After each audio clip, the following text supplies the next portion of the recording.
আসসালামু আলাইকুম রুহুল আমিন ভাই। জি ভাই, ভালো আছেন ভাই? জি আছি আলহামদুলিল্লাহ, কেমন আছেন ভাই? এই তো আলহামদুলিল্লাহ ভাই। এই খুবই চমৎকার একটা সুবা দেখতে পারতেছি ভাই, এই জি সুবার ভাই, নাম কি ভাই? এটা আপনার ভাই চিংড়ি মডেল হাতের চিংড়ি সুর। বলেন, এটা কত কত ভাই? এটা আপনার 5 সিটের ভাই। 5 সিটের টু জি টু ভাই। ওয়ান যেটাকে জি, বলা হয়। টি টেবিল থাকবে কয়টা ভাই? টি টেবিল থাকবে তিনটা, আপনার বড় থাকবে দুইটা, ছোট থাকবে ছোট একটা। থাকবে একটা। জি। এর সম্পূর্ণটা কি সলিড আকাশমণি হ্যাঁ, কাঠের মধ্যে? সলিড আকাশমণি কাঠ ভাই। আচ্ছা ভাই, এটার সলিড যে আকাশমণি কাঠ, জি, এটা চিনবো কিভাবে ভাই?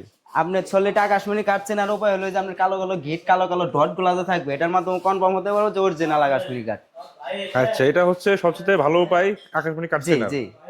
এটা দাম নিয়েছেন কত ভাই? এটা প্রাইস পড়বে ভাই জানো হলো 25,000 টাকা ভাই। 25,000 টাকা? জি ভাই এই দামে তো অনেক জায়গায় শুধু মজুরি দাম হয়, আপনাদের এখানে তো কম ভাই, কিভাবে ভাই? আসলে কি আমাদের মনে হলেন কাঠটা ভাই আমরা লট বাই কিনি, লট বাই কিনেন, আচ্ছা। অনেক মনে কবে কমে কিনতে পারি, এবং কি হ্যাঁ, আপনার মিস্ত্রির মজুরিটাও খুবই কম আমাদের এই আর জায়গায়। আপনারা তো নিজস্ব কারখানায় জি, তৈরি করেন, নিজস্ব কারখানায়।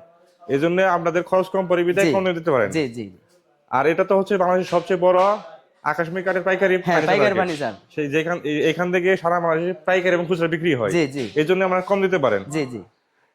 আর যদি বাইরে মানে বাইরে থেকে যদি এটা বানাতে চাই কিরকম দাম পড়তে পারে? বাইরে থেকে আপনার 40 থেকে 45 হাজার টাকা পড়বে ভাই। বা এর আকাশ যদি আকাশমণি সলিড আকাশমণি হয় সেক্ষেত্রে কতদিন ব্যবহার করতে পারে এই কাঠটা? তাও মোটামুটি আপনার যুগের পর তো যুগ যাবে ভাই। চলে যাবে তাই না? জি ভাই। এটা দাম নিচ্ছেন কত? 25,000 টাকা? 25,000 টাকা। এর মধ্যে গ্রাহকের বাসায় পৌঁছে দিবেন? হ্যাঁ, পৌঁছে দেবো। আর তো কোনো খরচ নাই? না, কোনো খরচ নাই। আপনাদের কি অগ্রিম কোনো টাকা পেমেন্ট করতে অগ্রিম হবে? 1 টাকাও দিতে হবে না ভাই। কোনো পেমেন্ট করতে হবে? পরিবহন খরচ তো আপনাদেরই। জি জি। গ্রাহক যদি নিতে চায় সেক্ষেত্রে কি করতে হবে? মোবাইল নাম্বার আর আইডি কার্ডের ফটোকপি দিতে ফটো হবে, দিতে নাম হবে। ঠিকানা